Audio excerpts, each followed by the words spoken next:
2 videos in 1 week, what the hell? Okay, and that means we've got some work going on. Welcome to the Barbados beach house build. I always have to try and say that slowly, otherwise I'll end up slurring the words. Okay, so today what's happened, apart from the sun being absolutely amazing? Guys are here actually clearing out the rubble from the construction stuff, which I'll show you in a second. This morning I've replaced the tap on the front because it's been leaking continuously. Poured rubble, which I'll show you in a second and show you what I've done there. And then today, the condensation coming from these bad boys is huge. So I've done a bit of pipe work. So before I show you all of the stuff, if you could do me a favour, give me a like below and subscribe to the channel if you haven't already. And share, obviously, if anyone in the island that's actually doing this work, because trust me, you want to learn from some mistakes, and my mistakes have been pretty huge. So anyway, learn from mine, don't duplicate the cost. So let me quickly show you what we've been doing on the irrigation pipe in the floor with regards to the condensation on the air conditioning. Not perfect, by the way. So if you remember rightly, we've actually had quite a bit of puddling water that settled on here, and some of it, when the wind blew, came into this corner. So we ran a 1-inch pipe through the floor all the way around. So there's a hole there, there's a hole in the corner, and you can just about see this hole here. And it takes the water in, and we took a pipe round here, drilled it through the floor, and then came down to this 2-inch pipe and ran it all the way through, out the garden, out of this wall here.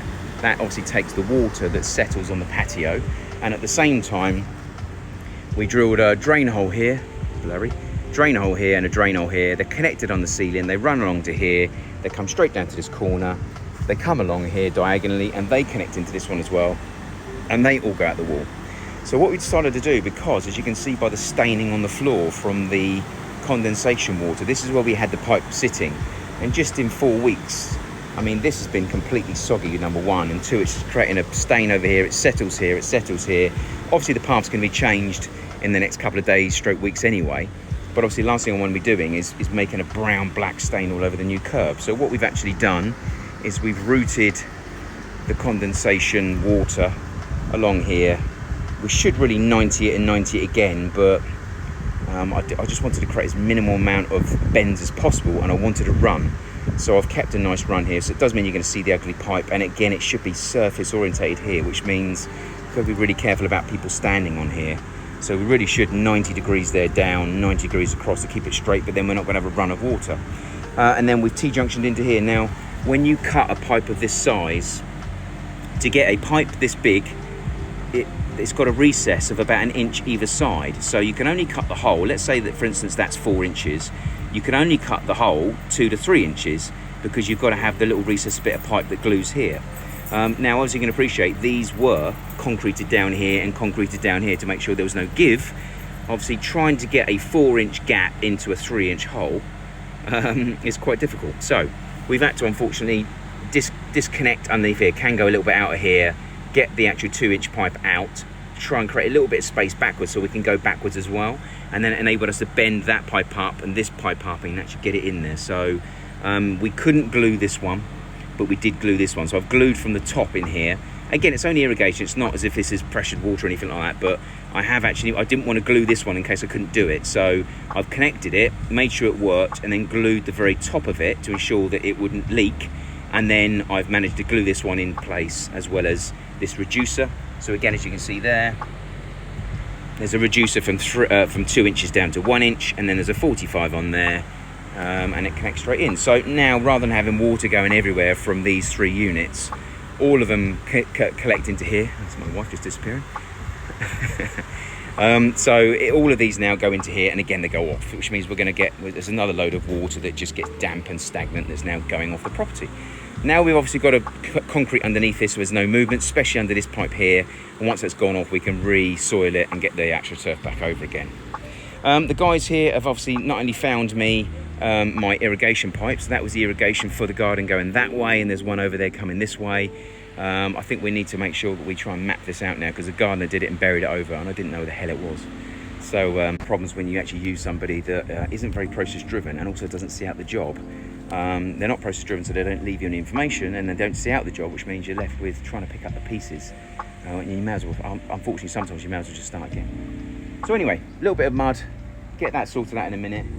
This is not going to change at the moment because, again, we're still a little bit delayed on the solar guys coming out. But if I show you what we've been doing down here, when we say we, the contractor, so we've cut that back. This will be a 4-inch going out the wall there. It'll be a 4-inch over there as well. So this has all now been cut right back. And the plan now, rather than having a flower bed going down here, unfortunately, we're going to concrete them right across. So this will be a bit of a concrete slope backwards. There'll be a drain put all the way through from over here, all the way down to this side. There'll be a drain here, and one over here. And obviously the water will go this way and collect and disappear out. That's what this 4-inch conduit here is for. Here are the 4 conduits that we've got going directly under the garage floor into the basement. As you can see, we've already got one going in there from the IT. So the tech side of it, the fibre line is going through one of them already. One of these 3 will be selected to actually have the big mains cable coming in. But again, this is for a steel. So there's going to be a steel going across here just to make sure that the path is nice and solid and stable. So I thought this was what they were cutting out for the actual conduit and for the big cable. There's no way they're going to get that cable around that corner.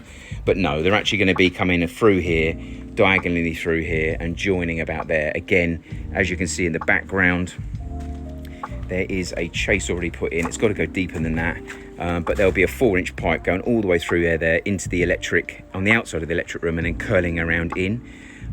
That's for the big power cable like this one here, that's going to be coming from the solar connector to the grid. It will be coming through here, U-shaping into the conduit. It's got to be 4 inches, and it's going to land up finding its way all the way down here, and then around about here it will diagonally come off and start a very gradual bend, because you can't bend them. By the way, to let you know why that is that if you bend a cable which is that big and have that much power going down it, you're technically strangling the power that is either fed to or from. Now, this will be feeding the grid, which means it's going out. So if the solar is powering massively and the inverters are trying to push the power down and the cable is slightly kinked and squashed, then it will restrict the power being able to leave, and that's when you get fires. So anybody that says that they can bend one of those cables, and it's going to be thicker than that one, into a 90 degree, number 1 is lying, and 2 will put you in a situation where you're probably going to have your house caught fire. So yeah, it has to be in a 4-inch conduit, number 1, and the pipe, the cable's only going to be about half, so that's because of heat. And 2, you can't be doing 90 degree bends, unfortunately. So that's pretty much where we were on this side. We are now having to wait for planning to come out to assess that the conduit is deep enough, and it's going to be 4 inches and And once that's done, then they can obviously bore through here, and they can fill over. And we'll probably be raising this a little bit to try and get it a little bit more up. So, but yesterday they cut through the BRC, which is the metal caging through the floor. Off the back of that, and then they go a bit more deeper. So I think they are looking to go deeper on that one. And also the tap. I had an issue with this one here. It just started leaking. So this tap itself is new. I just put that in this morning. You've got to leave the water off for a good, really a good 5-6 hours really to make sure that it cures. This is the tap that was in exactly the same, but for some reason it's just not turning off. So I've taken this off, looked at the rubber looks fine, but for some reason it's just not biting down, which means it's just leaking. So minor problem, but obviously it means I've had to cut the whole thing off, go and buy some new connectors. I didn't have a spanner wide enough to go across that, so I've had to bodge it up a little bit. So not the neatest job that I would have done in the world, that's for sure, but for some reason some of my large plumbing spanners have disappeared. And because this is plastic, it just eats into it, as you can see. So I couldn't actually get it coming down and bite on each other as well, so it's not as tight as it should be. So hopefully it will hold off. This is all glued, but I will get a bracket on here as well, so there's no movement. And I've put this in as well, just so if there's any problems, then we can obviously lock off completely if this fails again, which the chances are it's going to. Nothing survives in Barbados, correct? It shouldn't. It shouldn't. You did it correct there. Well, the other one did, so. But anyway, so it's in there just in case. And we do have obviously the mains water going all the way along here, which is always my concern.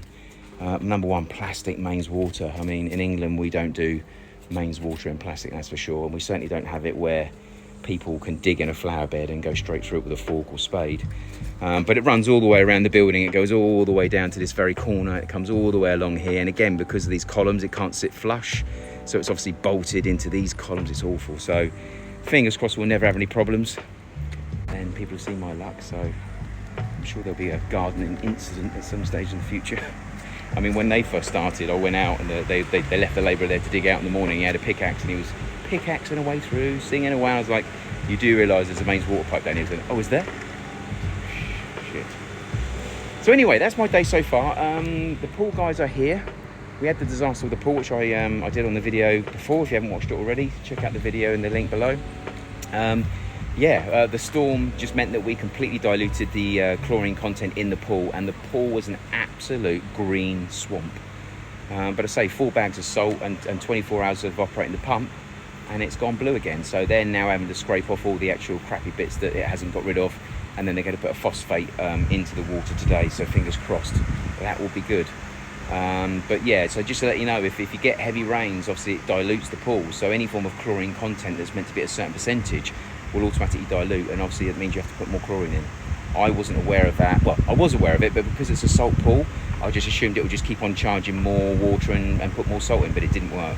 So I need to find out if there's a way of actually seeing if there's a gizmo or a device where you can actually analyse how much salt is left in the water, because if there's no salt, there's nothing to charge, which means there's no chlorine to generate. So I wouldn't mind finding out a little bit more about that. Apart from that, that's about it. I will check in with you a bit later on today if there's any other change, but obviously I'm going to be putting this back in and finish this over, which I'll probably show you an update on that, and I'll obviously keep you updated on how things are going here. And Monday we start on the patio. We say they. So they're going to be grinding all the actual the cracks out, removing all the previous products and dust and crap, sanding the whole patio down, getting the cracks done, and then getting some paint on there. So hopefully in the next week stroke 2 we'll have a patio done, and we'll have a path done, and we can start focusing on the most expensive grass turf in the world. So thanks for watching. Don't forget, give me some comments below, and if I babbled enough and it's been good, then please give me a thumbs up if you don't mind. Speak soon. Okay, another day closes to an end in the beautiful Barbados. Let me give you an update on what we've done so far. Okay, so our turf is nearly back to normal. Still got to get a roller on it, but the pipe's now in the ground. Unfortunately, it is lifted over here, like I said it's going to be. So in an ideal world, we should really chase that out. Am I going this way? No, not that way. That way. We should really chase that out and obviously 90-degree it into the floor, but I just wanted to do it for now, just to get that water out of the way. We've hosed down everything after the mess that's gone on in the last couple of days, with obviously the pathway being done. We put a lick of paint inside the pump room, which I'll show you in a second, and the guys are pretty much done. Flowers flying everywhere. The guys are pretty much done around here, so let me quickly spin it around and show you where we are with this. So don't forget to give me a like and subscribe if you don't mind. A subscription to the channel will be much appreciated, and keep those comments coming. Hopefully you guys will get the alert come up, and you can have a good old chat, because I haven't spoken to any of you guys for quite some time. So this, as I say, is going to have the cage going across, so that's obviously for that. They've still got to obviously gouge this out here, so I don't know how long that's going to take to do. My only concern at the moment is that they're hoping that these 90 degrees are going to work, which I can't see how they are.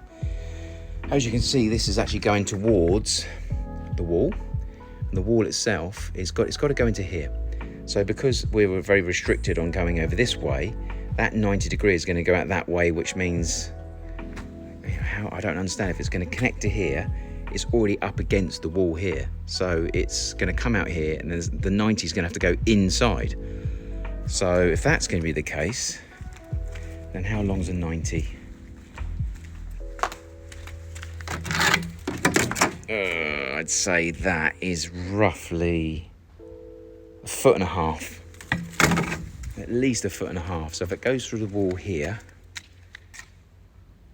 then it's going to land up being around about here inside. So it doesn't quite work. So I'll explain what I mean by showing you inside the unit. The unit itself is looking like this at this present time. So in an ideal world, we want to try and come through here and come along here and then come up and mount a unit there or mount a unit there. But obviously what we're going to be having to do is to come through this wall here. We've got to come into here somehow, which means we can't have a cable going across the floor and coming up. So we're going to have to plan this out. I'm not too sure what their plan is at the moment, but coming through there is the only real option they have, obviously. I do understand that. But we really should have been coming through the wall about there, as close as this is an 8-inch block. We should have been coming out through here and coming around even then you're still going to come into the wall here somewhere, unless you can try and put the 90 through the wall that way and come through here. So yeah, I don't know. I mean, I would have thought that the closest we're going to get it is about there somewhere. But again, we're still going to get a large proportion of it coming into here. I mean, that 90 is going to take you to about here. So, unless we just use it and cut it, obviously, which we can definitely do. But it's the bend. It's not the conduit. It's this cable is so thick. Trying to bend this around a corner is going to be really tough. So that's what we've got to do. The wood obviously is going to be cladded on here, so I'm looking forward to doing that, as I said in my video earlier. Really, I'm looking forward to getting that on. It's going to change the look and feel of the house massively. So yeah, my intention was to wood this. That was going to be wood on the front here, and I was going to wood the whole thing, but it just landed up being so expensive. So that's on hold for now. So we'll get the gate done. We'll get this little gate done, and we'll get that done. It really will change the look and feel of the house immediately. And then we can decide whether there's anything else we're going to do. But I would say at this present time, that's going to be it. What I'll do is I'll take a walk around this side, around the front of the house on my beautiful fresh grass. One, I'll show you the plantation. We planted some stuff over here. If you remember it rightly, we had one of our YouTube fans come and give us a plant. Let me show you. So, these ones are grown lovely, look at those. There's our YouTubers, they're in. And this one's done okay as well. So, we're actually starting to get some flowers on this one, which is beautiful, look. Didn't even know they were going to be flowered. It's gorgeous. I don't know what they're called. Anyone know what they're called? Send it in the comments below for me.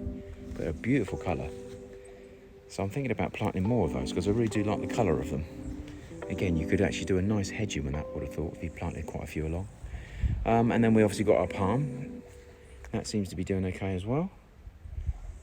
But unfortunately, the one that Sherman planted here didn't take, the palm tree that is. This is obviously a mini palm. But the palm tree didn't take, but his little brother down here did. That's, believe it or not, the weed sheet is still allowing weeds to come through. That's how deadly this bloody place is. So we got the weed whacker, and we are going to land up potentially trimming this at some stage, but at the moment we just left it. This one's settled, this one's in, so it looks like this one will take. But the one round here I think he removed. There was one that he planted just here. Oh, there it is. Yeah, it's dead. What a shame. Oh. So we had those coconuts in the bucket all that time, and we put them in the floor and they die. Came around here to show you the actual the paint that he's obviously done in there, and he's locked it up. He says, I've got some keys on me, have I? Yes, I have. So just the first coat at the moment, just to make it look a little bit more like a decent room. So it's got an undercoat all the way around. Obviously we're going to get some decent coats on there in the next couple of days, and then we're going to chisel off some of this rubbish on the floor here, and then we're actually going to apply the Henry roof rubber in here. So we'll have a nice waterproof floor, and we'll get this completely painted, and then we bought some brackets that are going to go onto this wall here.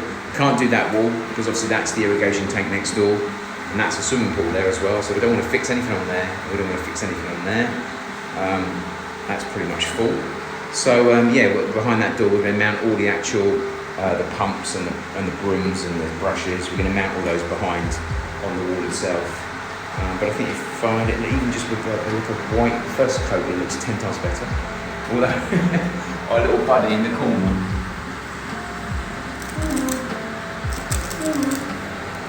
There's a little room.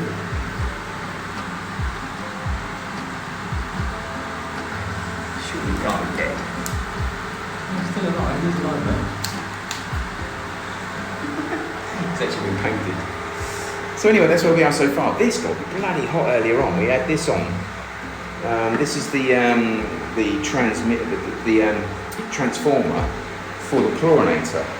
So we had that on 5, because obviously we've had the issue with the rain, and it was absolutely red hot. So we just turned that down and let it have a breather. So it's definitely needed. Just let this back out. And the pool guys have been out today, as you saw in the previous part of the video. I think they put quite a bit of phosphate reducer in the pool. I'm not too sure how much they put in, but it's been cloudy all day. So they've given it a clean. They put in some chlorine crystals, which I don't like, but sometimes you need to give it a shock. But it really is cloudy. See, I mean, the little black, get my finger away, the little black filters, it's normally crystal clear, but it really is cloudy. So I don't know what they put in it and how long it's going to take to get clear again, but it's certainly taking time, that's for sure. Normally within an hour of them putting something in and making it a bit cloudy, it disappears. So we've got some bubbles coming up from all the actual the jets, so it's clearly doing something a bit more than it normally does. So fingers crossed it'll clear soon, because it's a Friday night and sometimes my girls like to come in and jump in and have a bit of a swim, so not too sure if it's a good idea for them to be swimming in that in the moment whilst it's like it. The shade has been brilliant, but look where it is today now. Look, it's right over there. Normally it's across the pool, so it really shows that if you're looking at the beach, normally the sun comes up there and comes down behind us, where now the sun's coming up over there and it's coming over diagonally over behind us. So obviously it's taking the shadow where it's normally over the pool, it's actually pushing the shadow that way. So as you can see, the sun, beautiful that it is right there. So it's coming through a diagonal angle and we're getting a shade here, which is quite nice. So yeah, what a gorgeous time of year to be in Barbados, that's for sure. So anyone wants to come on holiday, now is definitely the time. I've not had the cottage open for the last couple of weeks, so I am thinking about turning it into a little bit of an office, because at the moment I'm sort of stuck in this little corner around here, and I think I might get to a point where I turn that into a bit of an office, I think. So it gets me out of the house and gives me a bit of space, but I will need to get some form of air conditioning, that's for sure. Anyway, Monday we're going to start the patio as well. Monday we're going to continue with the path. I think the putting in the irrigation and the drainage is going to be the next stage on that. And on the path, by the way, we're going to go full concrete, and then we're going to split that into 2 foot lines, so it looks like slabs, but in fact obviously it'll be a solid concrete with very straight 2 foot separators all the way through. So I'm quite looking forward to seeing that, and I'm also looking forward to getting these cracks completely ground down, refilled finally, and a nice surface put down on top of the slab itself. So other than that, I'm pretty much done gabbling. So if you don't mind, obviously give me a thumbs up and some comments below on the video, that would be greatly appreciated. I don't think there's anything else I need to add apart from to wish you all guys well, and thanks for watching. And don't forget to share to anybody you know that's on the island that's building, in the case that my gabbling can help them out in any way, shape or form. So thanks for watching again, and I'll check in with you guys soon. Thanks.